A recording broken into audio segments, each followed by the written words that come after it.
YouTube, what is going on? It's the Narrow Top 23. I'm back with another video. But before we get into the video, YouTube, I need you to hit the like, comment, and subscribe button. Turn on that post notification bell while you at it.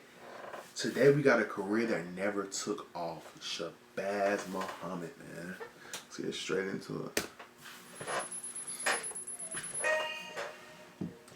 Shabazz Najee Muhammad, born November 13th, 1992. Greg Anthony was once quoted saying about today's feature, he's a once-in-a-generational talent when he left high school as the #1 player in the country for his position and second overall only behind Nerlens Noel. The hype surrounding Shabazz was tremendous, and at that point, he fully deserved it. Against that level, he averaged 25 points a game as a junior and was the Gatorade Player of the Year. His senior season, he played in the McDonald's All-American game with all the top players in the class and won the game's MVP. Not long after, he was a lottery pick in the NBA draft, even though lower than he was rated going into college, but there was still a lot of expectations going to a team like the Minnesota Timberwolves searching for their next franchise star guard, like what they'd find in Anthony Edwards years later. His NBA career didn't get off to the best start as he dealt with limited time on the floor. He'd split that time there and in the D-League, but also injuries sidelined him his rookie year to only 37 games and 38 games his second year.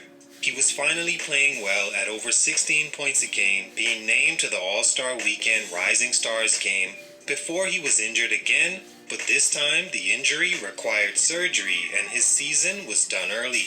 It was the final season he seemed to turn a corner and live up to the hype he had coming out of high school. With health no longer an issue over the next few seasons, Muhammad ran into others and his production began to slip quite a bit from his second and most successful season. Before the 2016-17 year, he was offered an extension for 4 years, $40 million, which he and his team considered a low-ball offer from the T-Wolves, feeling with a strong upcoming season he could command at least $20 million a year on the open market. Well, a strong season didn't happen, as the team played him slightly less minutes, with Zach LaVine showing promise in the shooting guard role, not to mention Andrew Wiggins and Karl Anthony Towns having borderline all-star seasons. The T-Wolves now had a young big three at all the positions they needed improvement going forward, leaving Shabazz on the outside looking in without the production to supplant those guys in value.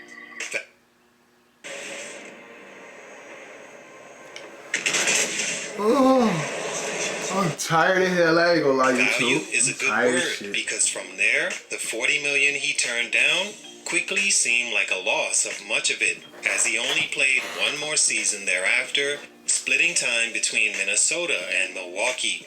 His career never really took off, and since 2017-18, he hasn't played a game in the NBA. What happened? Let's talk about it. It's your boy JC Stunted Growth. Let's get it, man. Take a minute to like, subscribe, and comment on who I should do next. Do the same thing. Shabazz Muhammad is a 6'6" shooting guard, small forward from Long Beach, California, but played his high school ball in Las Vegas, Nevada for Bishop Gorman, where he was a standout from day one with a motor and athleticism unmatched by many on that level.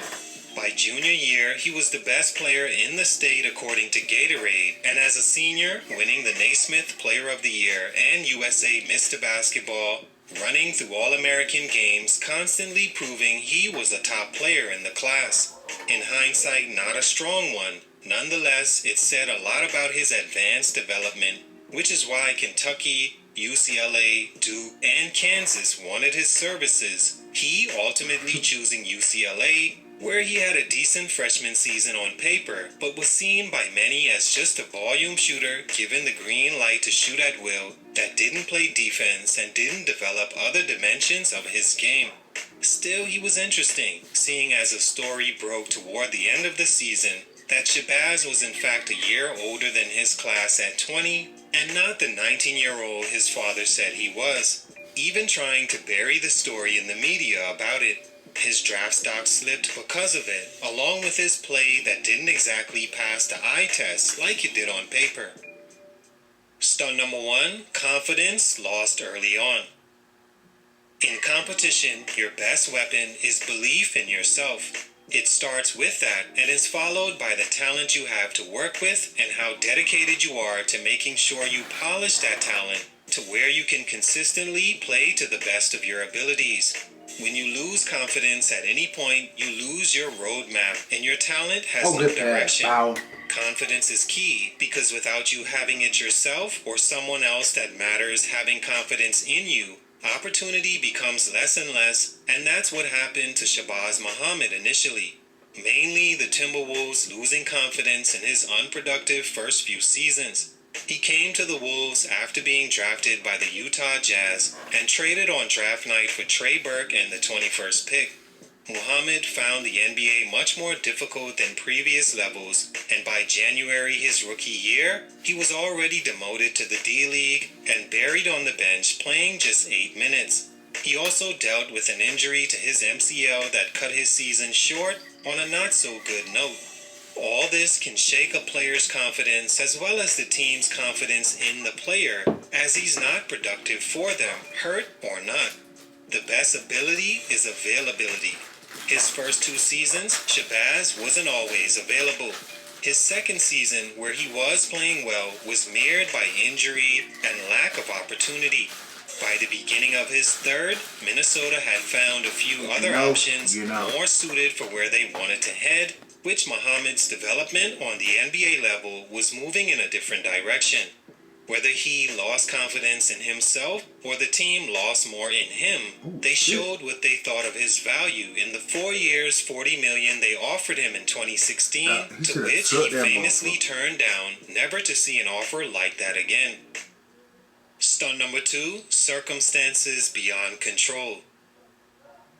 Shabazz Muhammad is an interesting player to feature because there were so many factors that played a part in him not lasting in the league. But one that stood out along with stunt number 1 is him being in situations he may not have had a fair chance to develop in.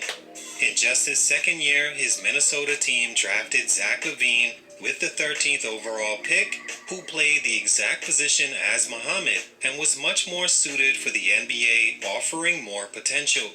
Rookie number 1 pick Andrew Wiggins also fell into the team's lap after LeBron decided to return to Cleveland, causing the Cavs to trade Wiggins for Kevin Love, immediately placing the hyped Wiggins as the new face of the franchise, leading the team with 20 points a game his rookie season, winning the NBA's Rookie of the Year.